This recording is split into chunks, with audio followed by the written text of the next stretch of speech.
Hello po, sa magandang araw po sa inyong lahat. Ngayon po magbabala tayo sa ating bansa, lalong-lalo na po dito sa Luzon, dito sa parting Laguna. Kayo mga taga Laguna, nawa po kayo gabayan ng Panginoon Diyos at yakapin ang ating lugar. Ano po? Dito po kasi magmumula ang ating sakit na butol-butol na delikado na virus. Kaya po, mag-iingat po kayo dyan mga taga Laguna at wag po kayong bumitaw sa pananampalataya sa Diyos. Unang-una po, kumapit kayo sa Diyos at lumapit kayo sa Diyos. Humingi po kayo ng tawad. Talagang diyan po talaga mamumula yung sakit na butol-butol na napakadelikado.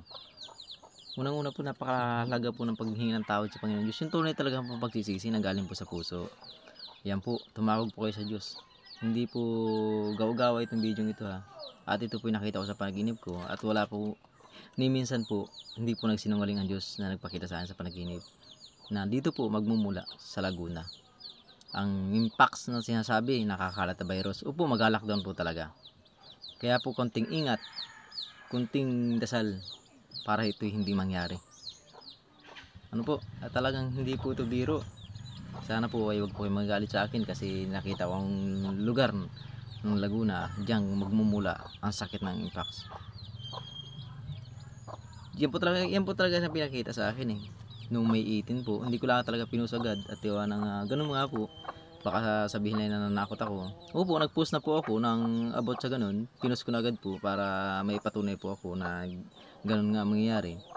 So ngayon po, mag-ingat lang po kayo. Magdasal po kayo. Huwag po kayong tumpik-tumpik pa na ano. Basta lumapit lang po kayo sa Diyos. Wala pong imposible sa Diyos. Lalo na po sa pangalan ng ating Panginoong Hesus. Dahil po yan talaga. Diyan po tayo maliligtas. Yun lagi po ang idasal ninyo sa pangalan ni Jesus na nawa parting Laguna ay gabayan ng ating Panginoon. At hindi po talaga basta ang ating bansa at ang ating mundo ngayon ay parang pawala na. Yan po talaga ay marami na pong binababala sa akin na parang pinapakita sa akin lahat ng mangyayari sa ating mundo, maging sa pagdami ng virus ng COVID-19, pagdami ng virus po ngayon 2025. At yun po, pinakita po yun sa akin hanggang sa panibagong bakuna na naman. At magkakaroon na po panibagong bakuna at naipost ko na rin po yan. At kaya ngayon po pinakita naman sa akin sa panaginip ang pagdami po ng yung sakit po ng butol-butol, yan po idadami talaga. Marami na po kasi nakabahan yan, kaya talaga dubli ingat po. Dubli ingat po, napaka-importante po ng pag-iingat.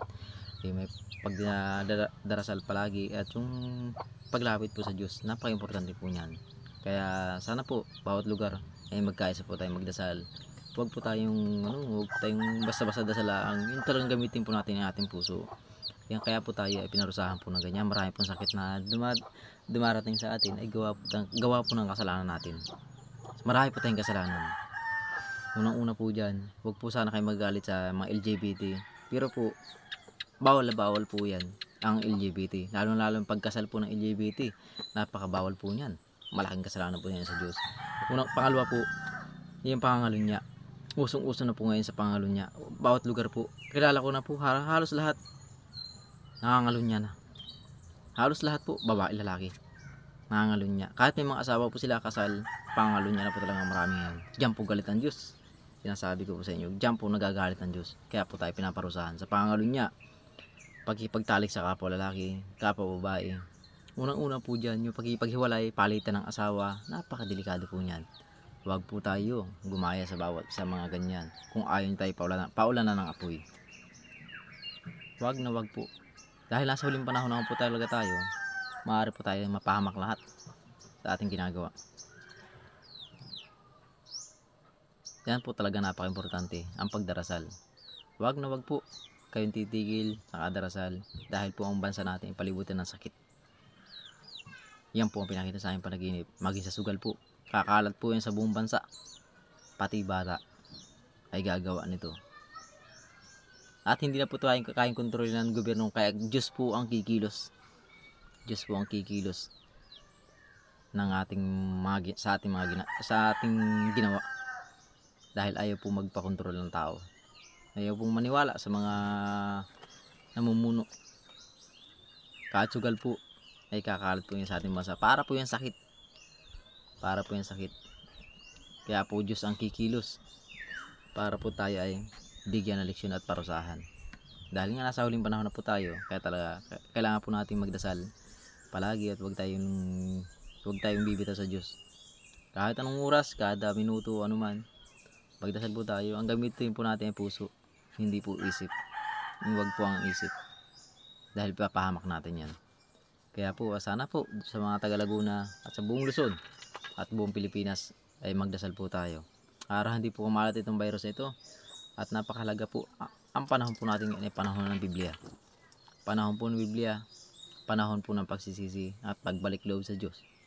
Dahil nalalapit na ang katapusan ng ating mundo. Huwag po namin baliwalain ang babala. Kahit sino ang nagbababala sa inyo, huwag niyong dididmahin yung mga sinasabi ng bawat isa. Lalo mga pastor o mga anuman. Dapat po talaga ipangaral ang salita ng Diyos. Napakahalaga po niyan. Ako, wala po alam sa salita ng Diyos. Pero salamat naman sa Panginoon Diyos. Dahil kahit paano nakakapagkinig naman ako ng salita ng Diyos sa mga audio Bible lang po. At yun lang po at maraming salamat.